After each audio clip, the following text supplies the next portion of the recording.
नमस्कार सर्वांना. आज आपण पंचकोश ह्या व्याख्यानमालेतील अंतिम कोश व्याख्यान म्हणजेच आनंदमय कोश ह्याबद्दल माहिती करून घेणार आहोत. तर सर्वप्रथम इंट्रोडक्शन. त्याच्यामध्ये प्रथम जे आहे कारण शरीर, लिंग शरीर असंही म्हणतात ह्या कोशाला. याचं कारण असं आहे की आपल्या जन्मासाठी हे कारण आहे. आणि हे कारण कसं आहे तर हे समजण्यासाठी मी तुम्हाला एक गोष्ट समजावून सांगते की आपला पुन्हा जन्म का होतो. तर आयुर्वेद आणि योगशास्त्र हे दोन्ही शास्त्र पुनर्जन्म मानतात. जेव्हा आपण मरतो तेव्हा आपल्या कर्मामुळं किंवा आपण जे वागलेलो असतो त्याचं फळस्वरूप पाप आणि पुण्य आपल्या खात्यात जमा होतात. त्यानंतर ज्याप्रमाणे आपलं कर्म असेल, पापाचा साठा जास्त असेल तर आपण नरकात जातो आणि पुण्याचा साठा जास्त असेल तर आपण स्वर्गात जातो. आणि तिथे जाऊन आपलं हे जे सूक्ष्म शरीर आहे ते सगळ्या भोगयोनी भोगत असतात. आणि जेव्हा पाप आणि पुण्याचा साठा हा सेम लेवलला येतो किंवा ते इक्वेल होतं आणि जर आपल्या आत्म्यावर जर किंवा इच्छा अपेक्षा असतील तर ते फलद्रूप होण्यासाठी आपला पुन्हा जन्म होतो. म्हणून जन्माचं जे कारण आहे ते आत्म्यावरचे संस्कार हे सांगितलेलं आहेत आणि ह्याला करण शरीर किंवा लिंग शरीर असंही म्हणतात. त्यानंतर हा जो कोश आहे हा अंतिम कोश आहे. अंतिम कोश आहे बाहेरच्या साईडनी आणि जर आतून बघितलं तर हा पहिला कोश आहे. हा आनंदमय कोश जो आहे तो आत्म्याच्या सर्वात जवळचा आहे. त्याचं आधारभूत तत्व जे आहे ते आत्मा आहे. तर आत्माबद्दल आधीही सांगितलेलं आहे की आत्म्याचं वर्णन करताना गीतेमध्ये असं म्हटलेलं आहे की आत्म्याला शस्त्र कापू शकत नाही, त्याला वायू सुकवू शकत नाही, पानं ओलं करू शकत नाही किंवा अग्नी जाळू शकत नाही. असा हा आत्मा म्हणजे त्याला कोणीही नष्ट करू शकत नाही. तो अविनाशी आहे, तो नित्य आहे. ज्याप्रमाणे आपण जुनी वस्त्र खराब झाल्यानंतर दुसरी वस्त्र वापरतो त्याचप्रमाणे हे जे शरीर आहे ते जीर्ण झाल्यानंतर आत्मा एक देह सोडून दुसऱ्या देहात प्रविष्ट होतो. जे आपले 4 पुरुषार्थ सांगितलेले आहेत, धर्म, अर्थ, काम आणि मोक्ष. तर याच्यामध्ये आनंदमय कोशामध्ये प्रणित झाल्यानंतर आपल्याला मोक्षाची प्राप्ती होते. त्याच्यानंतर इफेक्ट ऑन इच अदर. जे मी 5ही कोश सांगितलेले आहेत. कोणते 5 कोश? अन्नमय कोश, प्राणमय कोश, मनोमय कोश आणि विज्ञानमय कोश. आणि शेवटचा आता हा आहे आनंदमय कोश. हे 5ही कोश जे आहेत ते एकमेकांवर प्रभाव पाडतात. या 5 पैकी कोणत्याही एक कोशामध्ये जरी बिघाड झाला तरी त्याचा परिणाम सर्व कोशांवर होतो आणि मग व्याधीची उत्पत्ती होत असते. त्यामुळे आहार संयम, प्राण संयम आणि मनावर संयम ठेवून बुद्धी म्हणजे ज्ञानाची प्राप्ती करून आत्मसाक्षात्कार व आनंदाची प्राप्ती हा सगळा असा प्रवास आपल्याला बघायचा आहे. त्याच्यानंतर आनंदमय कोशाचं वर्णन हे तैत्तिरीय उपनिषदामध्ये आलेलं आहे. इनफॅक्ट सर्वच कोशांचं पंचकोश सिद्धांत जो आहे, पंचकोश थेरी जी आहे तिचं वर्णन तैत्तिरीय उपनिषदामध्ये आलेलं आहे. त्याच्यामध्ये सेकंड वल्ली म्हणजे अध्याय. त्याच्यामध्ये 3 अध्याय आहेत, 3 वल्ली आहेत. शिक्षणवल्ली, ब्रह्मानंदवल्ली आणि भृगुवल्ली. तर याची जी सेकंड वल्ली आहे ब्रह्मानंदवल्ली याच्यामध्ये सर्व कोशांचं वर्णन आलेलं आहे. त्यात असं म्हटलेलं आहे की आनंद म्हणजेच bliss is supreme. All being originated from bliss and sustain their life through bliss. It travel all around and enter into bliss. त्यानंतर एक माणसाचा आनंद हे ब्रह्मानंदवल्लीमधलंच आहे. तर त्यांनी आनंदाची मीमांसा सांगितलेली आहे की एका माणसाचा आनंद, एक आनंदाचं एक युनिट म्हणजे काय हे त्याचं सांगितलेलं आहे. त्यात सांगितलेलं आहे युवात सॅत म्हणजे युवा माणूस, साधू युवा अध्यायक. तर आता एक सांगते. साधू म्हणजे चांगल्या मनाचा, कारण की वाईट मनाचे माणसं कधीच आनंद उपभोगू शकत नाही. आणि थोडं विषयांतर होईल पण सांगते. इवन आपण कोणाबद्दल जर वाईट चिंतन जरी केलं, कारण की जुने लोक सांगायचे वाईट माणसांची चर्चा ही सुद्धा वाईट असते. तर त्याचं वाईट होईल न होईल माहीत नाही, पण आपला वेळ आणि आपलं मन दूषित होतं. त्याच्यामुळे युवा आणि साधू मनाचा म्हणजे चांगल्या मनाचा माणूस जो असेल ती ही एक कंडिशन सांगितलेली आहे आनंदाच्या युनिटमधली. तर युवा, साधू, त्याच्यानंतर अध्यायक म्हणजे सतत अध्ययनशील राहणारा, स्वतःला नेहमी अध्ययनशील ठेवणारा माणूस. आशिष्टो दृढिष्टो बलिष्ठः. आशिष्टो म्हणजे आशावादी, दृढिष्टो म्हणजे दृढ स्वभावी किंवा निश्चयी, त्याच्यानंतर बलिष्ठो म्हणजे बलवान.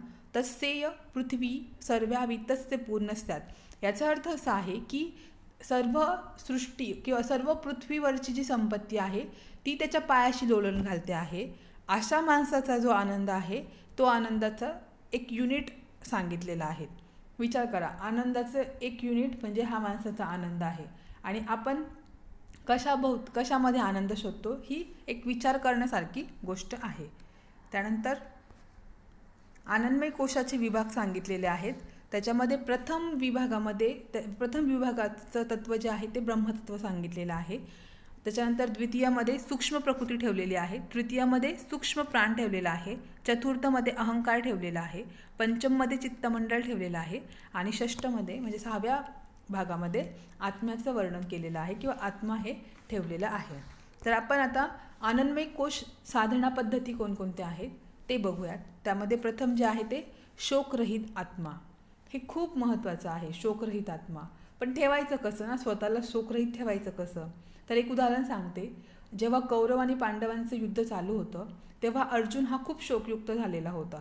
त्याच्या मनात सतत असं चालू होतं की हे सगळे माझे स्वजन आहेत, माझे नातेवाईक आहेत आणि यांना मारून मला पापाचं भागी व्हायचं नाही आहे. तर त्याच्यावर श्रीकृष्णाने त्यांना सांगितलं, अर्जुनाला सांगितलं की तू शोक कशासाठी करतोय? कारण की हे फक्त शरीर मरणार आहे, आत्मा हा म्हणजे न मरणारा आहे आणि तो सत्य आहे किंवा तो सनातन आहे. कारण की आत्मा हा आहे त्याला शस्त्र कापू शकत नाही, वायू सुकवू शकत नाही किंवा पाणी ओले करू शकत नाही किंवा अग्नी त्याला जाळू शकत नाही. त्याच्यामुळे तू शोकरहित होऊ नको. दुसरी एक गोष्ट, जर समजा कोणाचा मृत्यू जर होतच नसेल तर ती शोक करण्यासारखी गोष्ट आहे. ओके, पण सर्वांचा मृत्यू जो जन्माला आला आहे त्याचा मृत्यू होतच आहे, त्याच्यामुळे तू शोक करू नको. अजून एक उदाहरण मला आठवतं म्हणून सांगते. जेव्हा गौतम भगवान बुद्ध जेव्हा ध्यानस्थ बसलेले होते तर एका स्त्रीचा मुलगा वारलेला असतो, तर ती त्या मुलाला हातात घेऊन तथागतांकडे येते, गौतम बुद्धांकडे, आणि म्हणते की माझ्या मुलाला तुम्ही जादूगर आहात, तुम्ही काही करून माझ्या मुलाला जिवंत करा. याच्यावर गौतम बुद्ध जे आहेत ते एक स्मित हास्य करतात आणि तिला म्हणतात, तुम्हाला अशा घरची माती आणून दे की त्या घरामध्ये आत्तापर्यंत एकही माणूस वारलेला नाही आहे, एकही माणसाचं निधन झालेलं नाही आहे. तर ह्या सगळ्या गोष्टीमधून मग तिला समजून जातं की काय समजायचं आहे ते. तर हेच महत्त्वाचं आहे की स्वतःला शोकरहित ठेवायचं किंवा शोकरहित आत्मा हे आनंदमय कोशाचं पहिलं साधन सांगितलेलं आहे. त्याच्यानंतर हिंसात्याग. तर हिंसात्याग म्हणजे सर्वथा हिंसाचा त्याग करणं. तर सर्वथा म्हणजे काय की कर्माने, वाचेने आणि मनाने दुसऱ्यांना त्रास होईल असं कुठलंही वर्तन न करणे म्हणजे हिंसात्याग. एकदम साहजिक आहे, जेव्हा आपल्या मनात हिंसा येते दुसऱ्यांबद्दल तेव्हा प्रेमभाव संपलेला असतो आणि प्रेमभाव संपला तर आनंद कुठून उत्पन्न होणार आहे ना. त्याच्यामुळे हिंसेचा त्याग केला, हिंसा या भावनेचा त्याग केला तर प्रेमभाव जागृत होतो आणि अल्टिमेटली आपण आनंदमय कोशामध्ये प्रणित होण्यासाठी मदत होते. त्याच्यानंतर परोपकार तर आजकालच्या काळामध्ये एकदम हेच झालेलं आहे. सगळेजण स्वतःचे खिसे भरत आहेत, स्वतःचा स्वार्थ बघत आहेत, पण दुसऱ्यासाठी काहीतरी करणं म्हणजे परोपकार. तर याचं खूप सुंदर श्लोक आहे संस्कृतमध्ये की नद्या हे स्वतःचं पाणी स्वतःच पित नाही, सूर्य हा सूर्याचा प्रकाश स्वतःसाठी वापरत नाही किंवा जे झाडं आहेत ते फळं देतात ते स्वतःच ते खात नाहीत. ओके, तर हे निसर्ग आपल्याला परोपकार शिकवत आहे. आणि जुने लोकसुद्धा असं म्हणायचे की चंदनापरी झिजावे आणि कीर्तिरूप उरावे. चंदन स्वतः उगळत असताना पण ते संपत असतं, पण ते सुगंध देत असतं. तर तशी कीर्ती असावी असे जुने लोक म्हणायचे. तर परोपकार हा कुठंतरी आपण सगळ्यांनी जपलं पाहिजे हा गुण, आणि हा आनंदमय कोशामध्ये आपल्याला प्रणित करण्यासाठी महत्त्वाचा आहे. त्याच्यानंतर आत्मसाक्षात्कार, याचा अर्थ सेल्फ इंटरव्ह्यू. कारण की आपण कोणीच परिपूर्ण नाही आहोत, आपल्यामध्ये गुण आहेत, दोष आहे. तर वेळोवेळी आपलं स्वतःचा अध्ययन करायला पाहिजे आपण, आणि स्वतःमध्ये काय सुधारणा करायच्या आहेत, दोष जास्तीत जास्त काढून टाकायचे प्रयत्न करायचे आहेत आणि स्वतः सुधारणा केली पाहिजे. आणि ते करूनही आपण आनंदमय कोशामध्ये प्रणित होऊ शकतोय. त्याच्यानंतर जे आहे ते आसन सिद्धी. तर आसनाचं एक लेक्चर झालेलं आहे, याचा फक्त फायदा सांगते. आसनाची सिद्धी झाल्यावर आपल्याला काय फायदा होतो, तर तत्व द्वंद्व अभिघात असं सांगितलेलं आहे. म्हणजे जे द्वंद्व आहे, द्वंद्व म्हणजे काय, अनुकूल आणि प्रतिकूल जी परिस्थिती आहे तर त्या परिस्थितीमध्ये स्थिरता आपल्याला येते. म्हणजे सुख दुःख हे जे अनुकूल प्रतिकूल परिस्थिती आहे त्याच्यामध्ये समभाव आपला येतो किंवा स्थिरता येते.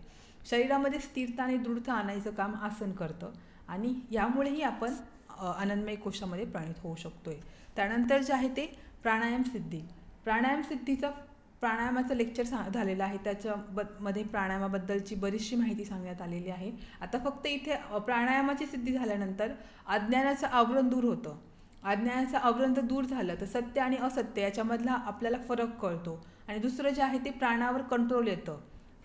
जो आपला प्राणशक्ती आहे त्याच्यावर आणि प्राणावर आपलं कंट्रोल येतो. आणि हे सुद्धा अतिशय महत्त्वाचं आहे आनंदमय कोशाची साधना करताना. त्यानंतर जे आहे ते प्रत्याहार सिद्धी. आता लेटेस्टमध्येच प्रत्याहाराचं लेक्चर झालेलं आहे. त्या प्रत्याहार म्हणजे काय की स्वतःचे इंद्रिय जे आहे ते अंतर्मुख करून घेणं आणि चित्ताच्या स्वरूपाला अनुसरून राहणे. याच्यामुळे आपल्याला आपल्या स्वतःचं वास्तविक जे ज्ञान आहे ते आपल्याला होतं. आपले इंद्रिय जे आहे ते जितेंद्रिय होतात आणि वैराग्यभाव उत्पन्न होतो. ठीक आहे. आणि प्रत्याहार सिद्धी ही आनंदमय कोशामध्ये प्राणित होण्यासाठी अतिशय महत्त्वाची आहे. त्याच्यानंतर धारणा, ध्यान आणि समाधी. तर धारणा आणि ध्यानचं लेक्चर सांगितलेलं आहे. समाधीचं लेक्चर रविवारी सकाळी अपलोड करणार आहे मी. तर हे ते धारणा आणि ध्यान समाधी आहे. तर हे तिन्ही जे आहेत याला एकत्रितरित्या संयम असं म्हणतात. आणि हे जे केलं तर आपल्याला आनंदाची अनुभूती होती. म्हणजेच आनंदमय कोशाची एक साधना सांगितलेली आहेत. आणि हा सगळा जो प्रवास आहे तो आधीच्या लेक्चर्समध्ये सांगितलेला आहे. त्यात सगळं समरायझेशन मी रविवारी जे लेक्चर टाकणार त्याच्यात करणार आहे. पण एवढंच इथं लक्षात ठेवण्यासारखं आहे की धारणा, ध्यान आणि समाधी यांच्यामध्ये सिद्धी ही सुद्धा आनंदमय कोशाची साधना करण्यासाठी महत्त्वाचं सांगितलेलं आहे. त्याच्यानंतर बाकीचे जे 4 कोश आहेत त्याची साधना केली पाहिजे. अन्नमय कोश, प्राणमय कोश, मनोमय कोश आणि विज्ञानमय कोश. हे जे सगळे कोश आहेत ते एकमेकात अडकलेले आहेत. याचा प्रभाव एकमेकांवर होतो. त्याच्यामुळे आधीचे जर कोशची साधना झालेली असेल तर आनंदमय कोशामध्ये प्राणित होण्यासाठी त्याचा खूप मोठा फायदा होतो. त्याच्यानंतर